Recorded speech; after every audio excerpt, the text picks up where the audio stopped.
Assalamualaikum warahmatullahi wabarakatuh.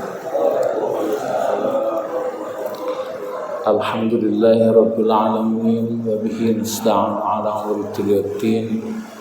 Assalatu wassalamu ala asyrafil mursalin sayyidina wa maulana Muhammadin wa ala alihi wa sahbihi ajma'in.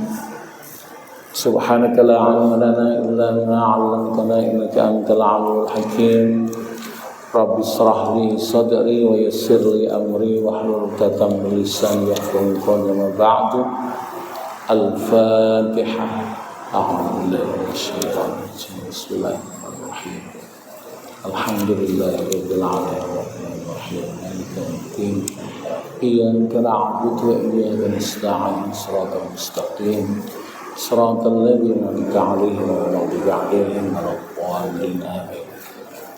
Bapak, saudara sekalian, khusus kepada pengurus DKM Masjid As-Salam yang mudah-mudahan semuanya dimudahkan oleh Allah. Alhamdulillah, syukurillah, kita bersyukur pada Allah atas limpahan rahmat-Nya pada malam hari ini. Allah jadikan kita semuanya bisa ibadah kepadanya, dimulai dari salat maghrib dan kita sekarang duduk dalam rangka thalabul ilmi. Mudah-mudahan menjadi sebab ya kita sekarang dimudahkan oleh Allah Subhanahu wa taala. Salat dan salam mudah-mudahan senantiasa dilimpahkan pada junjungan kita besar Muhammad sallallahu alaihi wasallam, keluarganya, sahabatnya dan berikutnya di akhir zaman. Bahasan kita masih pada bahasan akhlak. Kalau saya enggak salah sekarang masuk pada bahasan fi khuluqir rahmah. Pembahasan tentang akhlak kasih sayang. Bismillahirrahmanirrahim. Al-muslimi rahimun warahmatu khuluqun min akhlaqihi. Orang Islam adalah orang yang berkasih sayang, dan kasih sayang itu adalah perilaku atau akhlak daripada akhlak-akhlak orang berislam. Man sya'ar rahmah safa'un nafs. Ketika orang itu ada dalam dunia kasih sayang, ini adalah tanda daripada bersihnya jiwa atau haratul ruh dan sucinya ruh. Wal muslimu fi ityanihil khair wa amalihis salih wa ta'abihi anisyar wa jitnabil mafasid wa da'iman fi taharatil nafsi wa tayyibatir ruh. Orang Islam dimulai daripada terhindar daripada kejelekan dan kemudian menjauhi daripada sesuatu yang merusak, dan itu kemudian dilakukan selama-lamanya di dalam rangka sucinya atau perwujudan daripada sucinya jiwa dan bersihnya roh. Faman kana hadza haluhu fa inna rahmatun la tufariqu qalbahu. Maka apabila seperti itu jadinya, maka antara kasih sayang itu tidak terpisah dari jiwanya. Lihada kana al-muslimu yuhibbur rahmah wa yabdulha wa yusi biha. Ada orang Islam itu adalah orang yang senantiasa menebar kasih sayang dan kemudian senantiasa berwasiat dengan kasih sayang itu, wa yad'u ilaiha mistaqan, dan menjadikan kasih sayang itu sebagai gaya hidup yang dibenarkan oleh dirinya. Saudara, di antara agama, di antara ajaran yang diajarkan Nabi Muhammad SAW berkaitan dengan akhlak, Rasulullah SAW mengajarkan pada kita berkasih sayang. Dan ini juga kemudian termaktub dalam banyak ayat dalam Al-Quran, dan kemudian termasuk sabda Rasulullah SAW sebagai penjelas daripada Al-Quran itu sendiri berkaitan dengan banyaknya sabda beliau berkaitan dengan wajibnya orang berkasih sayang. Oleh karena itu, ketika ada orang yang memahami Islam itu adalah agama yang membolehkan kekerasan, maka sebenarnya pemahaman ini harus diluruskan, dan itu salah betul. Karena dari semenjak kapanpun Islam itu yang diajarkan kasih sayang, termasuk kemudian ini banyak diakui oleh serombongan mu'allaf. Jadi saya ini kebetulan dulu itu nimbrung di forum Arimatia, etok-etoke saya Dewan Pakar. Jadi kalau ada acara dialog, diskusi dengan orang-orang Nasrani, saya itu menyiapkan makalah untuk pembicara. Termasuk Habib Rizik itu dulu yang bikin makalah saya. Kalau beliau itu kan orator, kalau ngomong, waduh sampai langit. Cuma kalau suruh bikin makalah susah. Sementara saya ya tukang bikin makalah, karena saya guru maka saya bikin makalah. Ternyata kemudian orang-orang atau kawan-kawan kita di Nasrani itu nggak bisa membantah tentang kebenaran kasih sayang diajarkan oleh agama, meniti daripada Al-Quran dan hadis Nabi Sallallahu Alaihi Wasallam. Nah, cuma kesini ketika Islam itu kemudian dikembangkan, maka ketika terjadi clash antara kita yang mendakwakan dengan orang yang mad'u yang didakwai, maka kemudian dianggap Islam ini menegakkan agama dengan peperangan. Enggak kayak gitu. Maka lihat kemudian peperangan-peperangan yang terjadi pada Islam itu sendiri, baik antara Islam dengan orang kafir, orang musyrik. Jadi kalau saya menyampaikan orang musyrik itu ada sebenarnya orang yang tidak beragama, itu orang musyrik. Tapi kalau kemudian saya mengenal orang kafir, itu yang dimaksud adalah orang Yahudi maupun Nasrani. Beda ya? Keduanya adalah kafir, baik musyrik maupun ahli kitab. Dalam peperangan Badar juga, peperangan Badar itu kan orang Islam diserang, bukan sandulan. Diseranglah orang Islam, dan Nabi Muhammad SAW hijrah ke Madinah, maka rombongan orang-orang kafir Quraisy nggak senang dengan itu. Dan kemudian menyerang orang Islam. Ketika itu orang Islam jumlahnya cuma 300 pun banyak enggak bersenjata. Sementara mereka ada 1000 dalam satu riwayat yang dikatakan ada 3000 orang. Bayangkan kalau kemudian taruhnya 1000 orang Islam 300 tanpa membawa alat perang. Terus kemudian orang kafir Quraisy 1000 dengan persenjataan lengkap. Kira-kira kalau dalam akal manusia yang menang mana? 1000. Nah, keadaan perang juga gitu. Orang Islam diserang, kalau diserang maka kemudian harus mempertahankan diri. Maka terjadi perangan namanya perang Badar. Jadi bukan orang Islam perang. Kenapa? Orang kafir ke Madinah. Orang kafir ketika itu di Mekah, orang musyrik di Mekah, orang Islam di Madinah. Orang di Madinah diserang, yang mempertahankan diri maka terjadi namanya perang Badar. Perang Badar orang kafir kalah total. Maka terjadinya perang Uhud. Uhud itu juga di Madinah. Nah, jadi dipahami dari sini bahwa orang Islam itu terpaksa perang kalau diserang. Kalau nggak diserang nggak ada ceritanya.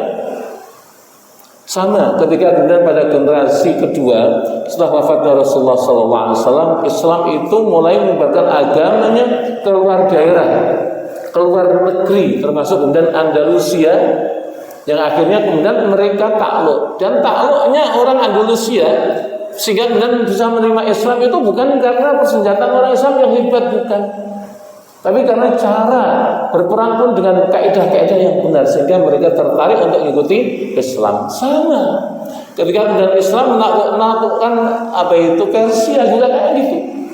Jadi tidak bisa dipahami bahwa kemudian orang Islam itu ada suka berperang. Dalam bahasanya mereka dengan nuduhnya orang Islam itu haus darah. Sampai kemudian ada yang mengatakan bahwa Islam ditegakkan di bawah kilatan pedang. Ini suatu yang keliru betul. Nah, maka kemudian tokoh-tokoh yang kemudian masuk Islam dari kalangan mereka mengakui betapa agama Islam adalah agama rahmah. Ini berkaitan dengan baik orang yang baru masuk Islam maupun orang masuk Islam seperti itu. Dan ini kemudian disampaikan oleh Allah Subhanahu wa taala di dalam firman-Nya. Allah katakan Muhammadur Rasulullah walladzina ma'ahu asyidda'u 'alal kuffari rahama'u bainahum tarahum ruk'an sujjadan yabtaguna fadlan minallahi wa ridwana simahum fi wujuhihim min 'atharis sujud. Muhammadur Rasulullah walladzina ma'ahu, dan orang-orang yang berserta dengan beliau, asyidda'u 'alal kuffar, tegas kepada orang kafir. Ini tegas ini banyak sekali penafsiran. Di antara si tegas itu adalah berbeda betul perwatakannya dengan orang kafir. Ya. Ruhama'u bainahum, Tapi kemudian Rasulullah SAW itu adalah, dan orang-orang yang itu Rasulullah SAW itu adalah ruhama, saling berkasih sayang antara mereka. Nah ini hebatnya orang Islam yang diajari oleh Rasulullah SAW. Dan dari sinilah kemudian kenapa banyak orang-orang yang masuk Islam. Oleh karena itu Islam itu tidak disebarkan dengan retorika, tidak. Islam itu disebarkan dengan kasih sayang. Perilaku asli dan Islam itu ada kasih sayang itu, sehingga kemudian mereka kecelik melihat Islam selama ini dia salah namanya Islam, ketika bersetelah dari Islam atau ternyata Islam itu agama yang penuh kasih sayang dan seterusnya seperti itu. Nah kalau kemudian kita sering membahas itu di dalam sering dan maulid itu, kenapa Rasulullah SAW itu adalah orang yang tidak kasar, orang yang santun. Sehingga pernah suatu ketika Rasulullah di bawah pohon besar, Rasulullah menyendiri dan sahabat-sahabat lain azan pas jauh itu. Apakah ada seorang namanya Daksur? Daksur itu mengunus pedang. Dan Rasulullah itu tertidur. Maka kemudian ditempelkan pedang itu di leher Rasulullah SAW. Apa yang dikatakan Daksur? Muhammad, kalau begini siapa yang akan menolong kamu? Kalau nggak ada orang lain. Leher sudah ditempelin pedang. Maka kemudian Muhammad mengatakan Allah, Allah, Allah. Aura dari kalimat Allah yang diucapkan oleh Muhammad SAW menjadikan Daksur ini gemetar. Jatuhlah pedang itu dan dipegang oleh Rasulullah SAW. Kira-kira kalau yang megang pedang ini Ustaz Ridwan, kira-kira ditanya enggak si Daksur ini? Ditanya apa langsung dipegang? Saya pikir kok dia libas. Tapi Rasulullah kemudian ditanya lagi. Daksur, kalau begini siapa yang menolong kamu? Enggak bisa ngomong apa-apa. Akhirnya sama Rasulullah juga tidak disakiti. Coba kalau saya gitu, ya sedikit-sedikit dan digores. Tapi Rasulullah enggak kayak gini. Maka kemudian Daksur kemudian mengucapkan asyhadu an la ilaha illallah wa asyhadu annaka Muhammadar Rasulullah. Ini hebatnya Nabi Muhammad SAW. Ini kalau kemudian kepada orang di luar Islam dan banyak sekali kayak gitu. Dan ini juga kemudian ditiru oleh sahabat Rasulullah SAW. Ada suatu ketika setelah wafatnya Rasulullah SAW, Abu Bakar tanya kepada putrinya yaitu Siti Fatimah. Fatimah, kira-kira amalan apa yang tidak pernah aku lakukan dan itu dilakukan oleh Rasulullah?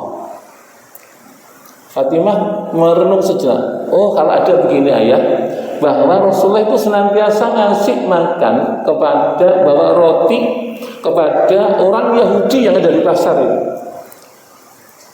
Maka kata Siti Fatimah, kalau begitu siapkan roti, besok saya sampaikan kepada orang Yahudi. Betul, bawa roti. Maka kemudian roti dibawa itu. Ternyata Rasulullah kaget. Orang yang dikatakan oleh Siti Fatimah yang tiap hari kasih makan oleh Rasulullah tadi, itu maki-maki kepada Nabi. Jangan percaya Muhammad, Muhammad itu pembohong. Itu ajaran itu sihir palsu, sumpah serapah. Nah, Abu Bakar kok begini orangnya? Orang Yahudi yang buta itu kayak mencaci kepada Rasulullah SAW. Dari sumpah serapah. Model kayak begini tiap hari dibawakan roti oleh Rasulullah.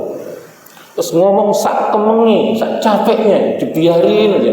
Sampai capek, lapar, tangannya geraya-geraya gitu. Maka disodori oleh Rasulullah, oleh Abu Bakar disodorkan rotinya, dipegang. Dia ngomong lagi, biasanya disuapin.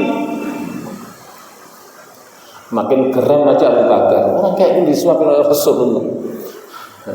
Biasanya disuapin, benar diambil oleh Abu Bakar, disuapin ke mulut Yahudi yang nyerocos tadi. Begitu kemudian dimakan dan kok nggak kayak biasanya. Memang biasanya seperti apa? Biasanya ini empuk, wangi, manis, harum. Ini kok keras. Kayak rotinya orang Assalam. Kok keras, nggak enak ini. Baru Abu Bakar itu nggak kuat kenahannya. Maka kemudian dia mengatakan, kamu tahu nggak?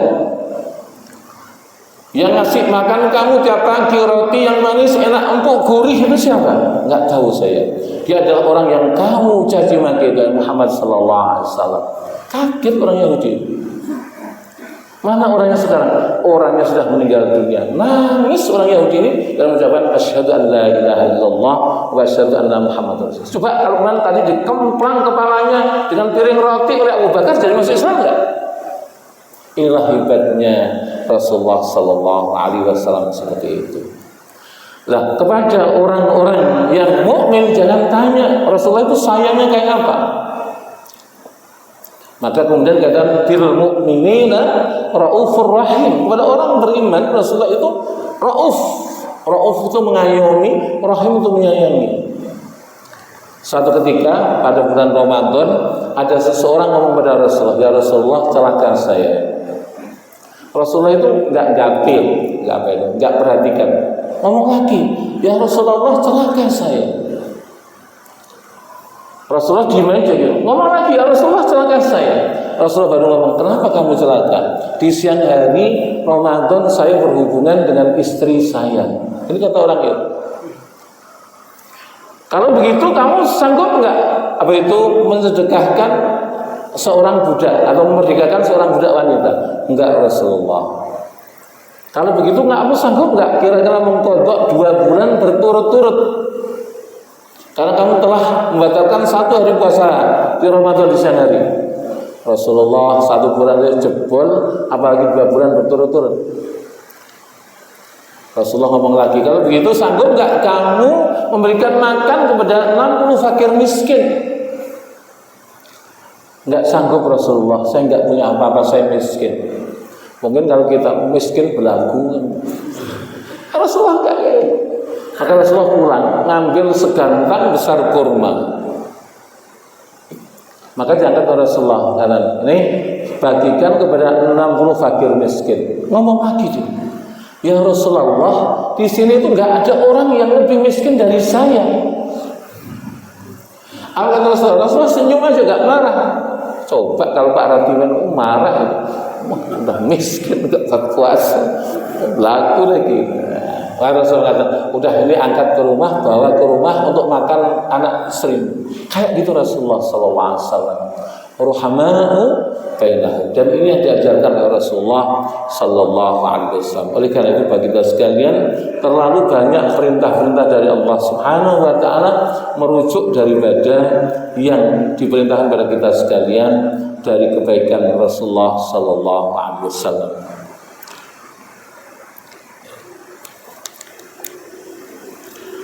Sabda Rasulullah Sallallahu Alaihi Wasallam, Inna Allah kataba al-ihsan ala kulli syai'. Irhamu man fil ardi yarhamkum man fis sama. Irhamu, sayangilah oleh kamu sekalian, man fil ardi, apa-apa yang ada di muka bumi, siapapun di muka bumi, yarhamkum man fis sama. Maka niscaya menyayangi pada kamu sekalian, pada kamu ada apa-apa yang ada di langit. Irhamu man fil ardi yarhamkum man fis sama. Sayangilah oleh kamu sekalian yang ada di bumi, niscaya menyayangi kepada kamu apa-apa siapa yang ada di langit. Nah, ini kayak gitu. Jadi sayangilah oleh kamu sekalian yang ada di bumi, siapa saja. Termasuk kalau kemudian kita mau sedekah, ya sedekah itu ya memang yang utama kepada saudara kita sama muslim. Tapi kalau toh ada orang di luar muslim, Islam tetap memerintahkan. Jadi oleh karena itu, kalau kita ada orang minta Pak Ratimin, nggak usah lihat KTP. Pak, pagi-pagi minta sedekah Pak, coba KTP-nya mana? Nggak usah. Kenapa? Yang diperintahkan oleh Rasulullah SAW untuk menyayangi kepada seorang adalah semua apapun dia, asalnya seperti apapun, agama seperti apapun, maka kemudian diperintahkan untuk menyayanginya. Ya. Termasuk kemudian sabda Rasulullah SAW. Jadi berkaitan begini, sepanjang matahari terbit dari arah timur dan tenggelam di barat, sepanjang itu maka Allah mengutus seorang malaikat yang malaikat ini berdoa, Allahumma atini munfiqan khalafan wa'ti mumsikan talafan. Ya Allah, berilah ganti atas orang-orang yang berinfak, dan kemudian berikanlah atau timpakanlah kehinaan pada orang-orang yang mumsikan, yang tidak mau berinfak. Jadi ya Allah, berilah ganti kepada orang-orang yang berinfak, dan kemudian berikanlah kehancuran kepada orang-orang yang pelit, yang menahan, mumsik itu menahan ya. Jadi yang tidak mau memberikan infak kepada orang lain, kayak gitu. Ini adalah perintah yang baku untuk kita sekalian. Makanya kita dapati orang itu yang dermawan itu nggak ada kok, yang miskin nggak ada. Coba cari kira-kira orang yang dermawan ahli sedekah jatuh miskin, ada nggak? Saya di mana-mana suka tanya ini, bahkan saya kasih Anda. Kalau Anda tahu atau kemudian menemukan kasus orang ahli sedekah miskin, sampaikan pada saya alamatnya di mana. Kalau ketemu saya kasih hadiah umroh. Dah nggak ketemu itu sampai sekarang. Itu. Jadi kelebihan orang yang senantiasa berkasih sayang itu kayak gitu Allah berikan ya. Maka bagi kita sekarang kemudian ditafsirkan oleh para ulama, kalau kamu ingin dimurahkan oleh Allah, urusanmu digampangkan urusanmu, maka banyak-banyaklah kamu bersedekah. Karena itu tadi Allah menjamin pasti Allah ganti. Nah sebaliknya kepada kalau orang-orang yang kemudian enggan untuk memberikan sesuatu kepada orang lain, maka siap-siaplah jatuh kepada kemiskinan. Maka kemudian ini diramesin sama orang Jawa, kalau pengen selamat itu pakai sedekah, jadi namanya selamatan. Namanya kan sedekah, tapi menjadi selamatan karena apa? Biar selamat. Dah gitu aja. Nah ini ya. Nah kalau kan itu, ngapain acaranya selamatan? Selamatan itu apa sih? Ya ternyata sedekah. Karena merujuk pada hadis tadi. Jadi doa malaikat itu, Allahumma a'tini munfiqan khalafan wa'ti mumsikan talafan. Seperti ini ya, Rasulullah SAW mengajarkan hal yang seperti itu. Oleh karena itu bagi kita sekalian, tidak ada lain bagi kita sekalian, maka banyak sedekah suatu yang luar biasa. Sudah sekalian berbahagia. Bastarra syadan biqali alaihi salatu wassalam, man la yarham la yurham. Sabda Rasulullah, man la yarham, orang yang tidak suka berkasih sayang, la yurham, tidak dikasih sayang oleh Allah. Man la yarham la yurham, siapa yang tidak mau membagi kasih sayang kepada orang lain, Allah enggak mau menyayangi kepadanya. Nah ini juga janji bahwa kemudian kasih sayang itu kemudian akan ada imbalan yang luar biasa dari Allah Subhanahu wa taala. Hadis Rasulullah sallallahu alaihi wasallam, masalul mu'minina fi tawaddihim wa tarahimihim wa ta'atufihim kamasalil jasad idza istaka minhu wuduwan tada'a lahu sairul jasad bisahri wal humma. Perumpamaan orang beriman satu dengan yang lain itu ya, adalah saling menyayangi sampai kemudian diibaratkan seperti jasad. Ketika bagian satu yang tersakiti atau sakit, maka yang lain akan merasa sakit seperti itu.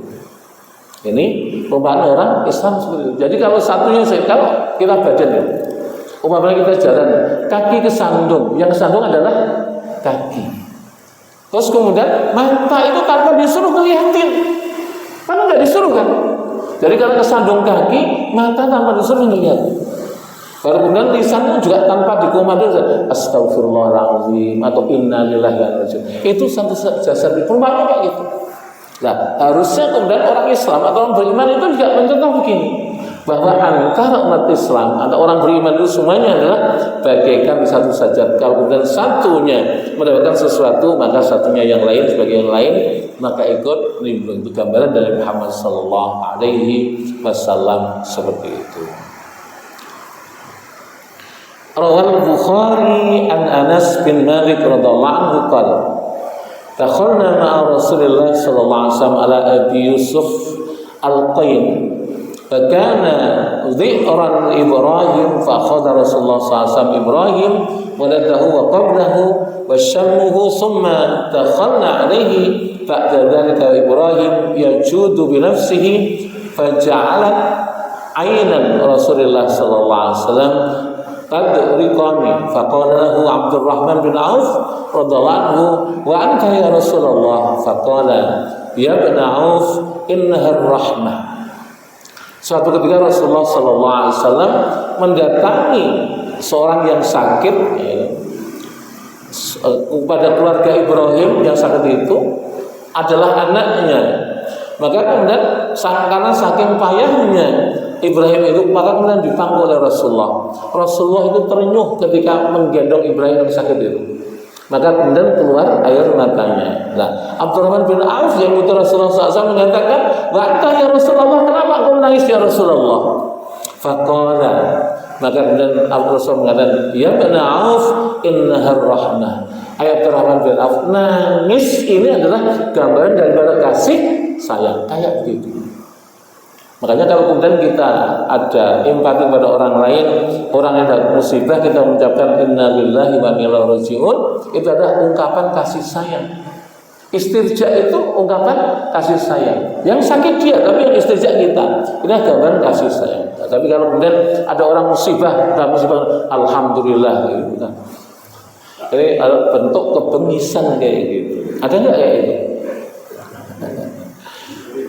Karena orang itu nggak akur gitu, dia dapat tabzakan dari betul. Alhamdulillah kapok mukapan. Nah ini artinya ada barongan. Nah ini ya. Jadi gambaran kasih sayang itu sesuatu yang sangat luar biasa seperti itu. Hadis yang lain. Faziaratu Rasulullah sallallahu alaihi wasallam li tiflis shaghir wa huwa fi baiti murdi'ihi. Rasulullah SAW mengunjungi anak kecil dan dia ada di dalam ibu susunya, di rumah ibu susunya. Fatakbiruhu iyyahu wa sammahu summa iyadatuhu lahu wa huwa maridun yajuzu bi nafsihi summa ma arsala ilaihi min dumu'il khuzni kullu dzalika min midarihir rahmah fi qalbi. Rasulullah mendatangi anak kecil itu di rumah ibu susunya dalam keadaan sakit. Dia pangku, dia sayang, dia timang anak kecil itu. Nah, ini karena kasih sayang atau wujud kasih sayang dari Rasulullah sallallahu alaihi wasallam yang diajarkan untuk kita sekarang bagaimana harusnya dan kita juga menebar kasih sayang kepada orang lain seperti itu.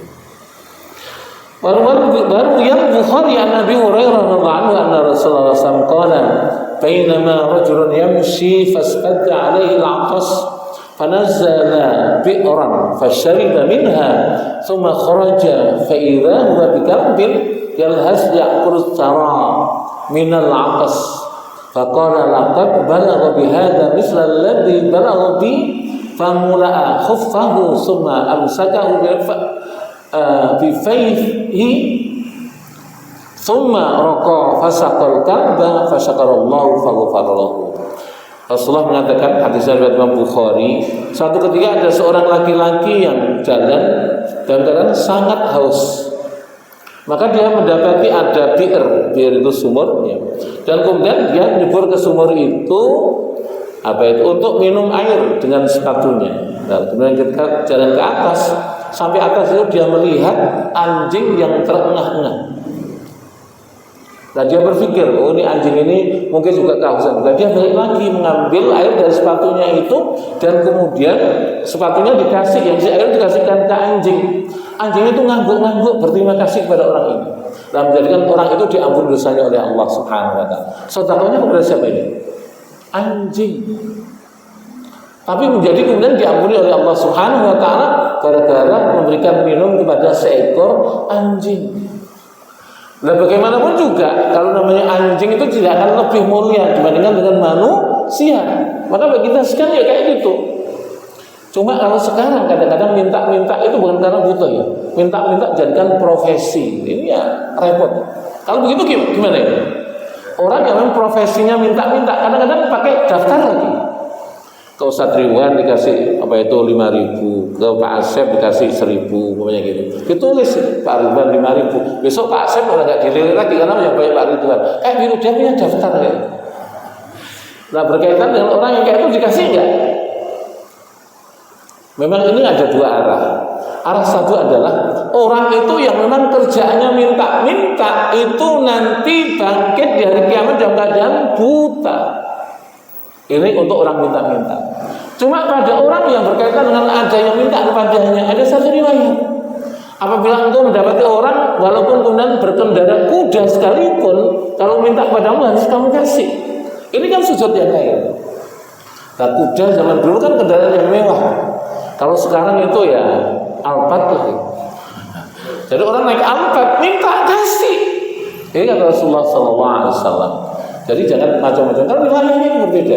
Nah, tanda kasih sayang adalah seperti itu. Makanya lagi kita lihat ya husnudzon. Walaupun kemudian kita berhadapan dengan seperti itu. Saya kalau kadang-kadang kalau lagi nyantai itu nyoba nyari apa? Nyari ide. Saya ini kan nulis. Saya suka cari ide. Lalu nulis. Kadang-kadang nulis masalah berkaitan dengan humor, macam-macam. Pokoknya yang minta ditulis saya tulis. Kalau bapak minta ditulis saya tulis juga. Minta bahan. Saya suka jalan sampai Harapan Indah itu. Ada truk ngangkut orang. Truk bak ngangkut orang. Ya ada nenek-nenek, kemudian ada yang agak mudaan, ada anak-anak dan sebagainya. Turun dari Harapan Indah itu nyebar. Saya ikuti itu. Ternyata orang-orang kayak gitu tuh ada yang bawa proposal, ada yang enggak minta-minta, dan ada daftarnya lagi. Kayak gitu. Nah, kalau begini, kira-kira ini profesi bukan? Ya kalau sudah jadikan profesi kayak begitu ya tetap aja. Cuma kita sekalian juga punya kewajiban memberikan urusannya kita dengan dia karena Allah, urusan dia kepada kita adalah karena urusannya dengan Allah Subhanahu wa Ta'ala. Seperti itu. Jadi kita memberikannya juga bagian daripada sifat kasih sayang. Nah, boleh jadi kalau kemudian orang minta kepada kita sekalian itu adalah secara hakiki memang dia diperintahkan untuk minta kepada kita. Nah kita ya alhamdulillah, karena apa? Kita nggak usah capek-capek nyariin orang untuk kita sedekahi, sudah ada yang datang sendiri. Nah seperti itulah yang diatur oleh namanya agama. Oleh karena itu kalau ada yang datang untuk minta-minta Pak Budi, maka dikasih duit bahwa agak banyak terus supaya besok datang lagi. Ya alhamdulillah. Kalau perlu dikasih kopi, kasih sarapan nasi uduk, insya Allah rajin ya. Nah, kayak ngasih anjing saja menjadikan diampuni dosa Allah Subhanahu wa Ta'ala, apalagi ngasih pada manusia kayak itu. Cuma kalau kemudian kita, jadi saya dulu itu bantuin teman itu kemudian ngambil S3 program doktor dari Pensos Pendidikan Sosial. Saya itu bagian neliti anak-anak minta-minta di jalan. Dulu itu di pertigaan depannya Islamic Center itu kan pinggirnya banyak pohon-pohonan gitu. Dulu. Nah itu kalau jam siang sebelum jam 12 itu anak-anak makan itu makannya makan saya kalah. Jadi mereka itu makan apa itu masakan Padang, pakai ayam macam-macam.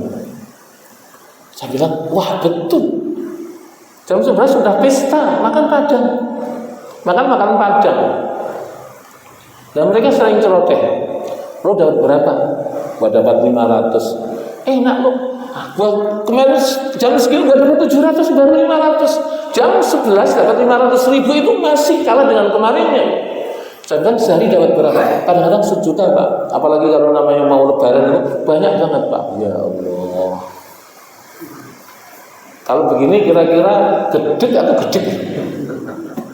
Anak minta-minta, yuk sering-sering minta-minta itu jam segini jam 11 itu dapat 500.000, 700.000. Tapi supaya kemudian kita tidak dibebani dengan beban yang tidak perlu, udah urusan dia dengan Allah. Yang penting tadi kalau ngasih kepada anjing yang kehausan saja menjadikan dirahmati oleh Allah, diampuni dosanya oleh Allah, apalagi ngasih kepada sesama manusia. Seperti itu. Ada satu hadis tapi ada di sini. Ada seorang wanita, tapi ini kasusnya pada Bani Israel, dan ini cerita Israiliyat. Israiliyat itu nggak percaya juga jangan, percaya juga jangan. Jadi antara percaya dan tidak. Ini Israiliyat, kecuali memang ada hadis yang menjelaskan. Gitu ya. Jadi kasusnya ini ada pada masa Israiliyat itu, pada zaman Bani Israel itu ada seorang pelacur. Pelacur itu bagus nggak? Enggak. Pelacur. Pelacur itu kasusnya sama, dalam perjalanan karena di padang pasir perjalanan kan susah banget, kehausan betul, dia habis mati, hampir mati itu karena kehausan. Tahu-tahu ada bi'r, ada sumur dan dalam banget itu. Dia ngambil minum dan kemudian ngambil dengan sepatunya naik ke atas dan sangat tinggi, dari sumurnya itu sangat bawah, dari kemudian ngos-ngosan. Sama kasusnya, ada anjing yang menjulurkan lidahnya karena kehausan. Anjing itu meras minta kepada orang ini. Jadi melas banget itu. Maka dikasihlah kemudian air yang di sepatu ini oleh seorang pelacur tadi kepada anjing itu. Maka diminum oleh anjing itu. Nah, karena saking kelelahannya, maka kemudian orang itu mati, wanita pelacur mati. Ternyata diampuni seluruh dosanya oleh Allah Subhanahu wa taala gara-gara ngasih minum kepada seekor anjing yang kehausan. Padahal kan pelacur. Nah, kalau kemudian kita melihat hadis pelacur itu kayak apa? Pelacur itu gini, ada di neraka jahanam itu namanya palung neraka yang lain bugoh. Bukan bugot ya, bugoh. Bugoh itu adalah palung dari neraka. Nah, palung yang di bawah neraka yang baunya yang terdiri dari nanah laki-laki dan perempuan penzina.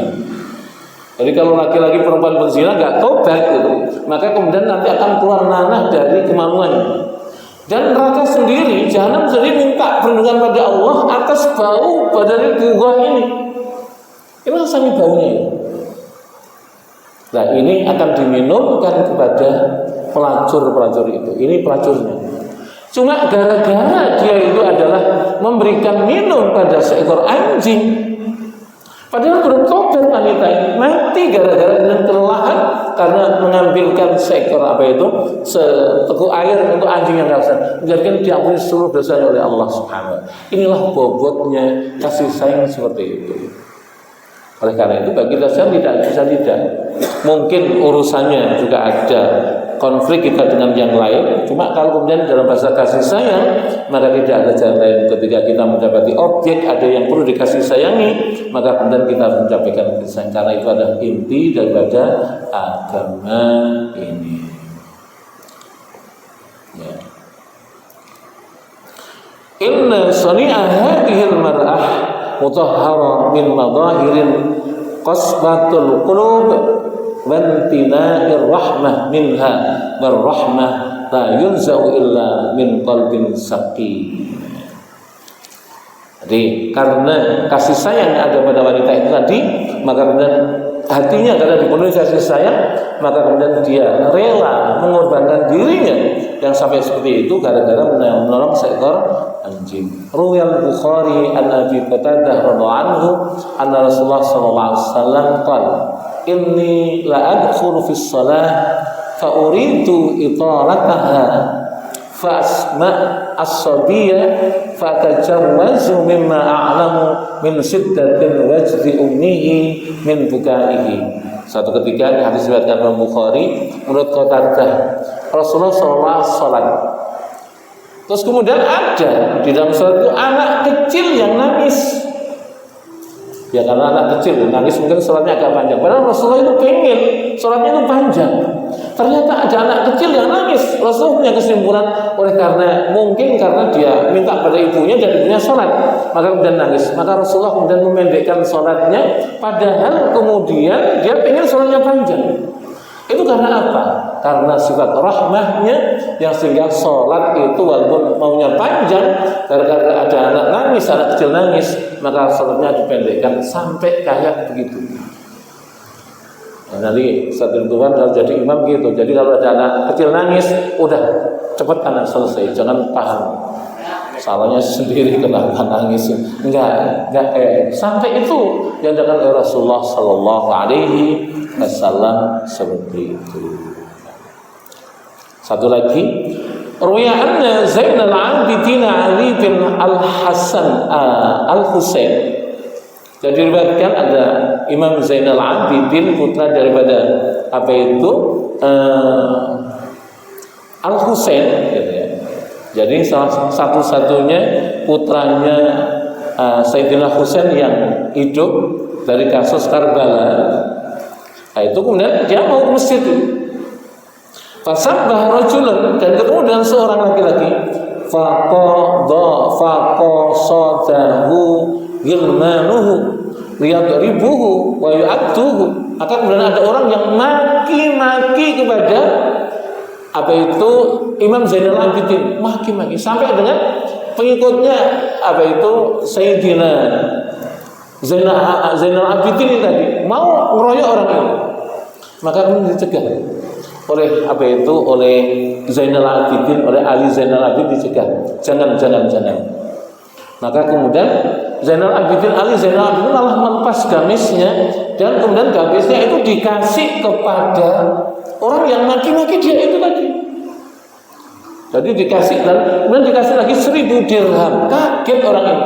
Tadi kan saya maki-maki dia, kok malah dikasih 1.000 dirham? Ya, kasih 1.000 dirham, dan kemudian bajunya gamisnya dikasih ke saya. Dan Zainal Abidin ini adalah Ali Zainal Abidin, orang yang sangat kaya. Jadi dimaki-maki, malah yang maki-maki dikasih 1.000 dirham, ditambah dengan gamis yang dilepas dikasih pada orang itu.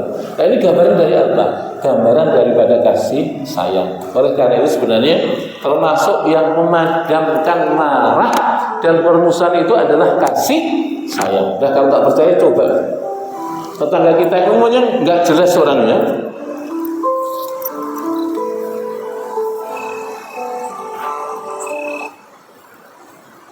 nggak tahu orang ngaji, telepon.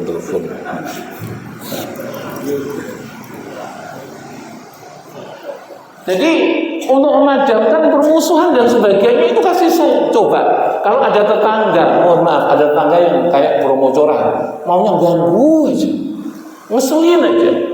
Coba kalau kayak begitu kita beri apa-apa yang enak-enak, kasih.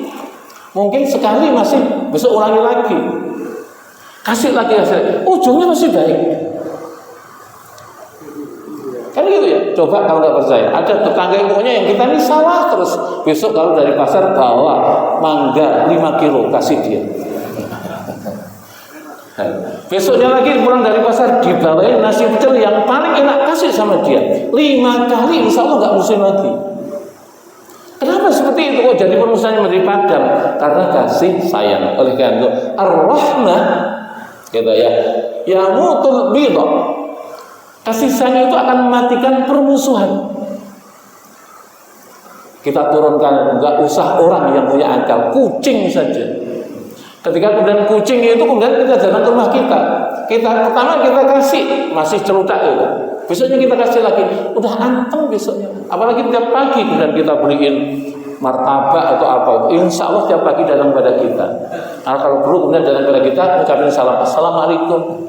Karena apa? Tiap pagi makan martabak. Kucing, apalagi mana manusia. Maka betapa kasih sayang itu sesuatu yang luar biasa yang diajarkan oleh agama ini kepada kita sekarang, oleh yang kita tetapi. Maka saya bisa menyanggah kepada orang lain tentang masalah kasih sayang itu sendiri.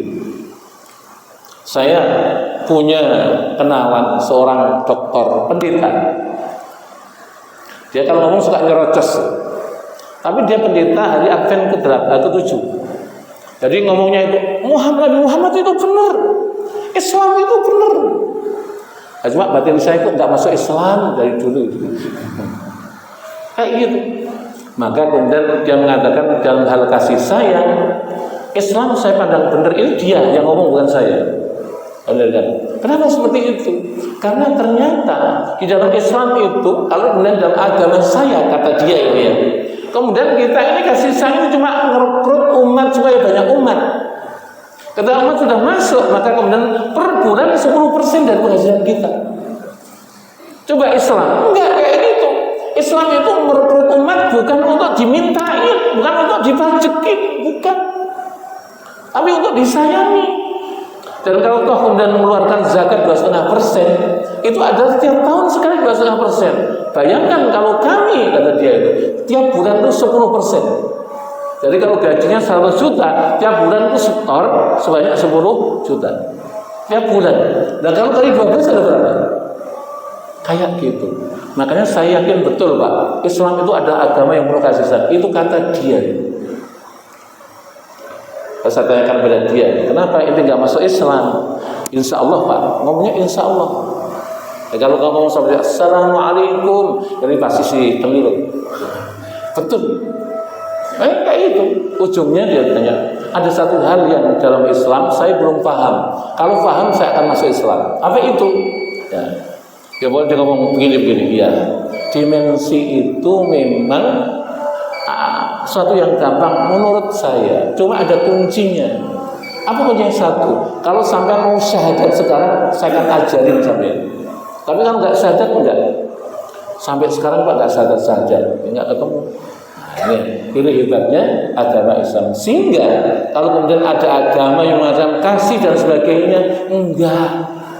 Yang kasih sayang itu adalah agama Islam, dan ini telah dibuktikan oleh perilaku Nabi Muhammad SAW, dan kemudian termasuk orang-orang salaf, dan kemudian juga ini ada diperintahkan oleh Allah dalam Al-Quran.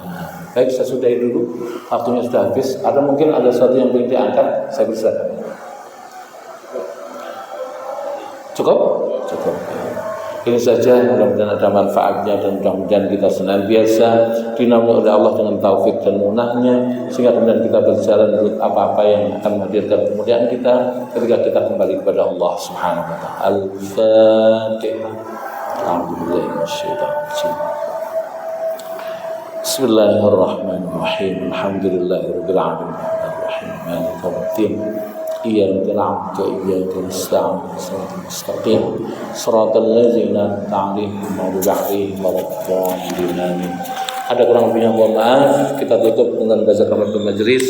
Subhanakallahumma bihamdika asyhadu an la ilaha illa anta astaghfiruka wa atubu ilaik wa lafu minkum. Assalamualaikum warahmatullahi wabarakatuh.